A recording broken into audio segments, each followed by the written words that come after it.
හයි මේ තියෙන්නේ මගේ ෆස්ට් ඩෙමෝ ඕඩර් එක. මේක තමයි පැකේජ් එක. අපි ඉතින් ඕපන් කරලා බලමු ඇතුලේ මොනවද තියෙන්නේ කියලා. ඒ වගේම වීඩියෝ එකේ ඉස්සරහදී මම ඔයගලන්ට කියන්නම් ටෙමෝ එකෙන් මට ලැබිච්ච එක්ස්පීරියන්ස් එක මොන වගේද කියලා.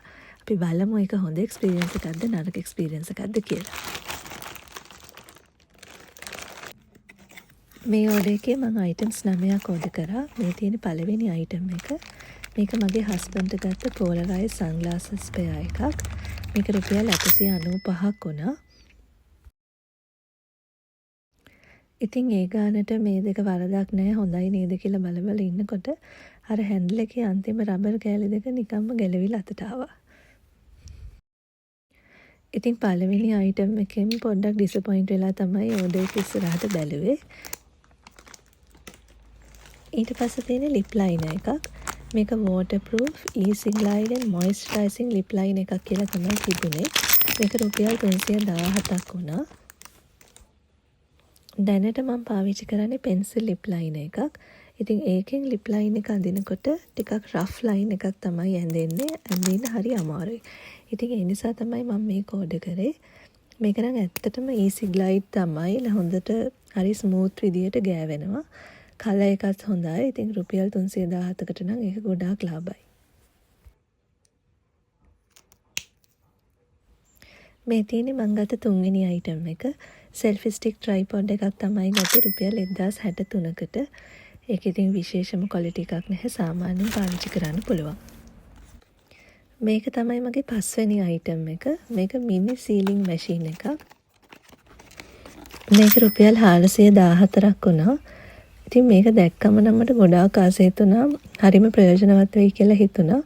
මොකද අපි ගොඩක් වෙලාවට බිස්කට් පැකට්ස් ඒ වගේ ගොඩාක් පැකට්ස් ಜಾති ඕපන් කරලා ආයි ඒක වහන්න එක්ක රබර් බෑන්ඩ් එකක් දානවා නැත්නම් ගැට ගහනවා ඒ වගේනේ කරන්නේ.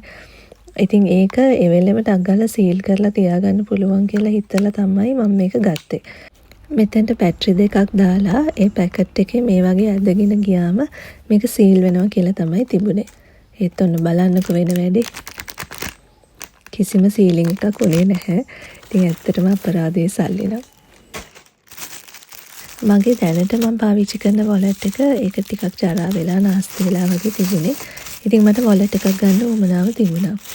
ඉතින් මේ වොලට් එක ඇත්තටම මේගොල්ලන්ගේ රූපේ ලස්සන ලෙදර් ක්වොලිටි වොලට් එකක් විදිහට තමයි පේන්නේ. අනිත් එක ගානත් රුපියල් 844යි. ඉතින් මීට වඩා ඇත්තටම ක්වොලිටි එකට ලස්සනට තියෙයි කියලා හිතලා තමයි මම මේක ඕඩර් කරේ. හැබැයි ඔයගලන්ට පේනවා මේ පික්චර් එකේ මේකේ ක්වොලිටි එකත් වෙනස්, කලර් එකක් ටිකක් යන්තම් වෙනස්. අපේ පේමන්ට්ස් වල සාමාන්‍යයෙන් මේ වගේ ගානට විකුණන තියෙන වොලට්ස් අනේ ඒ වගේ තමයි. ඉතින් ලොකු වාව් ෆැක්ටර් එකක් මේකේ නැහැ. ඊට පස්සේ මම ගත්තේ මේ කොලජන් හෑන්ඩ් ක්‍රීම් එක. මේක නම් මට විශේෂයෙන්ම ඕන වෙලා නෙමෙයි. ෆොටෝ එක දැක්කලා ආසාවට තමයි මේක ගත්තේ. ඉතින් මේකේ ග්‍රෑම් 30ක් තියෙනවා. අනික කොලජන් හෑන්ඩ් ක්‍රීම් එකක් කියලා තිබිච්ච නිසා ඉතින් මං හිතුවා හොඳට තියේවි කියලා. මේක රුපියල් 403ක් වුණා. ක්‍රීම් එක නම් වරදක් නැහැ. ස්මෙල් එකත් සාමාන්‍යයෙන් හොඳ සුවඳක් තියෙනවා. මේ වගේ අර විපින් ක්‍රීම් දානවා වගේ තමයි නොසල් එක තියෙන්නේ. රුපියල් 400ට නම් ඒක පාඩුවක් නැහැ. ඒක ඉවර වෙනකන් පාවිච්චි කරන්න පුළුවන්. ඉතින් මේ තියෙන්නේ මගේ ඊළඟ අයිටම් එක. මේ වගේ හෙයාර් ක්ලිප් සෙට් එකක් තමයි ගත්තේ. මේ පැකට් එකේ හෙයාර් ක්ලිප්ස් 10ක් තියෙනවා. එක එක වින්ටේජ් කලර්ස් වලින් තමයි තියෙනවා කියලා තිබුණේ. ඉතින් මේක නම් ඇත්තටම මට වෙච්ච වැරදීමක්. බලන්න මේ ක්ලිප් එක හරිම චූටි. ඉතින් මේක චූටි බබාලට ඩිසයින් කරපු එකක් තමයි. ඒක හරිම චූටි. මගේ කොණ්ඩෙට නම් ඒක ගහන්න බෑ. ඉතින් කවුරු හරි බබෙක් ඉන්න කෙනෙකුට මම ඒක දෙනවා. ඉතින් ඒකත් ඇත්තටම මට අපරාධේ වුණා.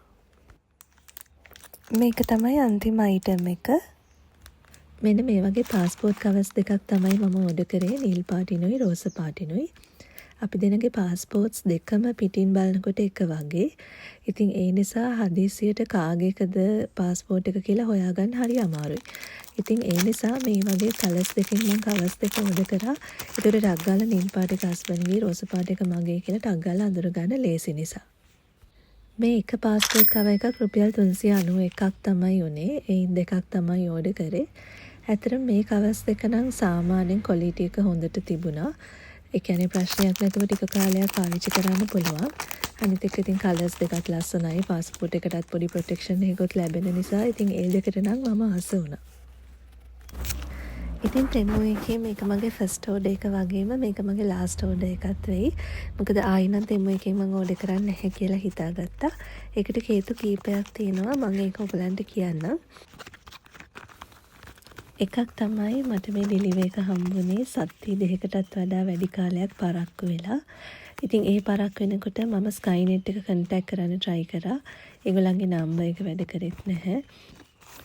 තෙමු එකට මම මැසේජ් කරා ඒගොල්ලන්ගෙනුත් හරිය රිප්ලයි එකක් මට ආවේ නැහැ. විශේෂම දේ තමයි මේවයි ෂීන් එකට වඩා ප්‍රොඩක්ට්ස් වල ක්වොලිටි එක ටිකක් අඩුයි කියලා මට හිතෙනවා. ඉතින් ඔයාලා තෙමු එකෙන් ඕඩර්ස් දාන්න ආසාවෙන් ඉන්නවනම් පරිස්සම් වෙන්න. ඉතින් මේ එක්ස්පීරියන්ස් එක ඔයාලා කාට හරි වැදගත් වෙයි කියලා මම විශ්වාස කරනවා. එහෙනම් ඔයාලා හැමෝටම සුබ දවසක්.